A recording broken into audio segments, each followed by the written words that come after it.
नमस्कार दोस्तों, मैं डॉक्टर रियाज भदौरिया। हमारे यूट्यूब चैनल पर आप सभी का स्वागत है।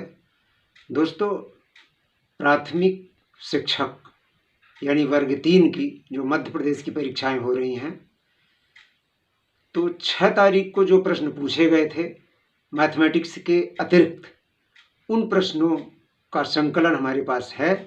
उन प्रश्नों को हम आपके समक्ष प्रस्तुत कर रहे हैं और आपसे ये थोड़ा रिक्वेस्ट है कि आप उन प्रश्नों के आजू बाजू, उन प्रश्नों के इर्द गिर्द जो प्रश्न हो उनको आप पढ़ा करें।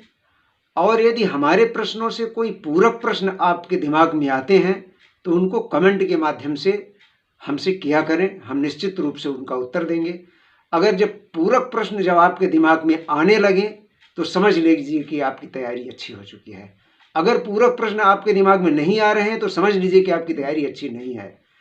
तो दोस्तों, हम प्रश्नों पर चलें उसके पहले हम आपसे पुनः एक रिक्वेस्ट करेंगे कि आप हमारे चैनल को अभी तक सब्सक्राइब नहीं किए हैं तो सब्सक्राइब कर लें और रोज हमारे वीडियोज को देखा करें।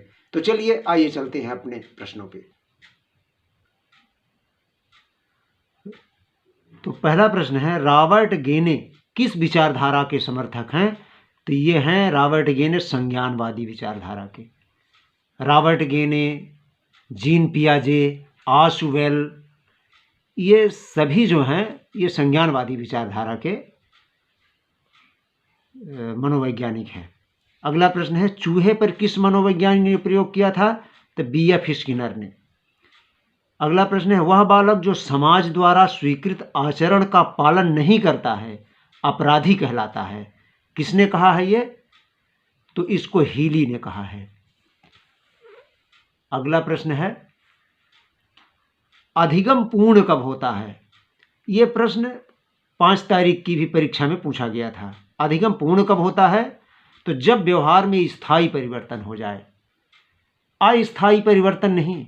व्यवहार में परिवर्तन तो सीखना है, परंतु शराब पीकर भी परिवर्तन होता है व्यवहार में, लेकिन वो अस्थायी परिवर्तन है, तो वो सीखना नहीं है। तो अधिगम पूर्ण कब होता है? तो जब व्यवहार में स्थायी परिवर्तन हो जाए।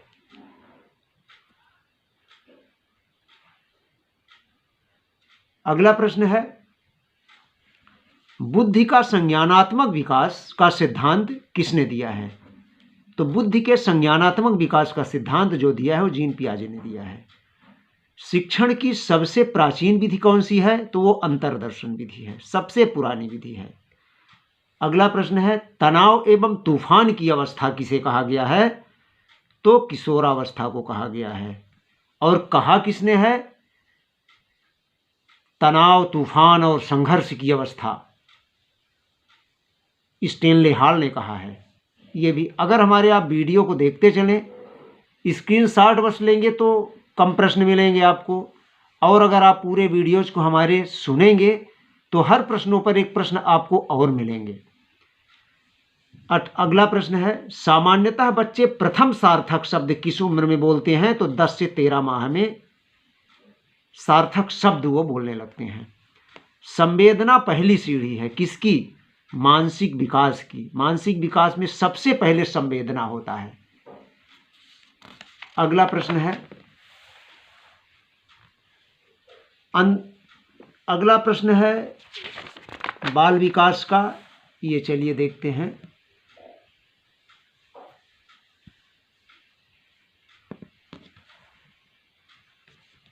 थकावट और बीमारी बच्चे के किस विकास को प्रभावित करते हैं? तो थकावट और बीमारी जो है बच्चे के शारीरिक विकास को प्रभावित करते हैं। अगला प्रश्न है, समस्या समाधान विधि का दूसरा चरण क्या होता है?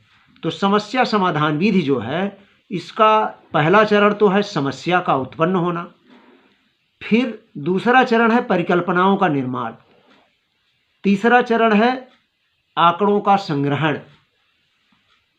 आंकड़ों को हम इकट्ठा करते हैं, फिर आंकड़ों का विश्लेषण करते हैं, फिर आंकड़ों का विश्लेषण के आधार पर हम निष्कर्ष निकालते हैं, और निष्कर्ष के आधार पर फिर समस्या का समाधान हो जाता है। अगला प्रश्न है, किसी दूसरे व्यक्ति के व्यवहार की नकल है तो वो है अनुकरण। अगला प्रश्न है, सीखी हुई बात को स्मरण या पुनः स्मरण करने की असफलता। सीखी हुई बात को बच्चा जब स्मरण नहीं कर पाता उसको क्या कहते हैं? विस्मृति या विस्मरण। अगला प्रश्न है, सीखने के लिए सबसे महत्वपूर्ण क्या है? तो वो है अर्थपूर्ण सीखना। ये अर्थपूर्ण सीखना किसने दिया है? ये भी प्रश्न में आ सकता है।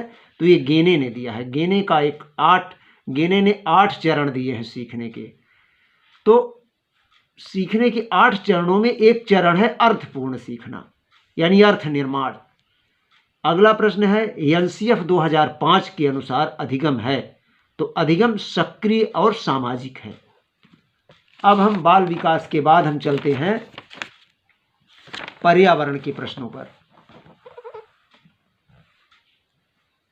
तो पर्यावरण के प्रश्न हमारे कुछ हैं।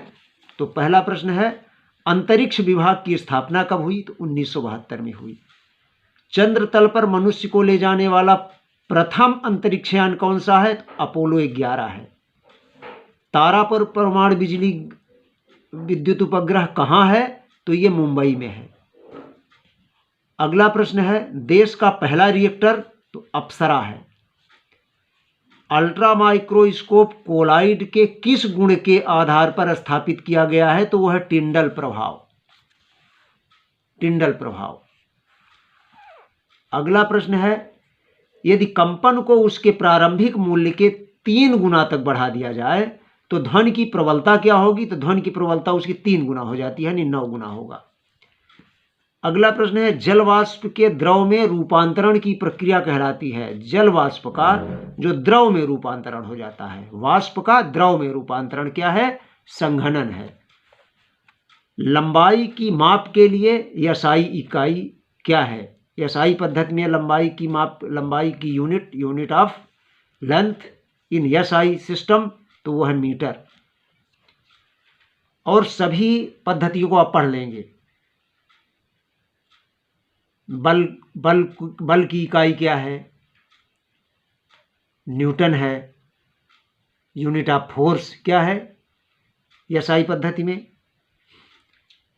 तो इसी तरह से सारी इकाइयों को भी आप पढ़ लेंगे। परितंत्र में ऊर्जा का प्राथमिक स्रोत क्या है? तो वो है सूर्य है। एकल परिवार से तात्पर्य क्या है? एकल परिवार किसको कहते हैं? एकल परिवार जिसमें माता पिता हों और उनके बच्चे हों, तो वो एकल परिवार है। अब हम चलते हैं हिंदी के प्रश्नों पर। हिंदी के प्रश्न क्या क्या पूछे गए थे? तो ये देखिए, आज बहुत पानी गिरा, कैसा वाक्य है? तो ये साधारण वाक्य है। विशेषण और संज्ञा बताने वाले शब्द को कौन सा समास होता है? कौन सा समास होता है? तो यह है कर्मधारय समास। अगला प्रश्न है, हो सकता है राम का काम बन जाए, कैसा वाक्य है? तो ये संदेहवाचक वाक्य है। संदेहवाचक वाक्य। अगला है, कोयले की दलाली में मुंह काला। ये 5 को भी प्रश्न पूछा गया था। तो देखिए, एक आध प्रश्न रिपीट हो रहे हैं। तो कोयले की दलाली में मुंह काला का अर्थ है बुरे काम में बुराई मिलना। अगला प्रश्न है, आंसू किसकी रचना है? ये जयशंकर प्रसाद की रचना है। ये भी 5 तारीख को प्रश्न पूछा गया था। सद्भावना शब्द का विलोम क्या है? दुर्भावना। नरसिंह, नरसिंह में कौन सा समास है? तो ये कर्मधारय समास है। अगला है, सदाचार का संधि विच्छेद सत धन आचार। महात्मा में कौन सा समास है? तो कर्मधारय समास है। जिसकी आशा न की गई हो, एक शब्द में उत्तर लिखना है। तो एक शब्द में उत्तर लिखने के लिए भी आपको पढ़ना होगा। आप अच्छे से पढ़ लीजिएगा। जिसकी आशा न की गई हो, अप्रत्याशित। जो सबको मान्य हो, सर्वमान्य। जो रथ पर सवार हो, रथी। चारों चरणों में समान मात्रा वाला छंद, मात्रिक समछंद। समान, चारों चरणों में समान मात्रा वाला छंद क्या है? मात्रिक समछंद है। तो दोस्तों, इसी के साथ अब हम आज के अपने प्रश्नों को यहीं पे विराम देते हैं और आपसे पुनः ये अनुरोध है कि आप हमारे चैनल से जुड़े रहें, हमारे चैनल को सब्सक्राइब न किए हो तो सब्सक्राइब कर लें। शाम को हम पुनः एक वीडियो आपके समक्ष लेकर आएंगे, उसका आपको बेसब्री से इंतज़ार होना चाहिए। धन्यवाद।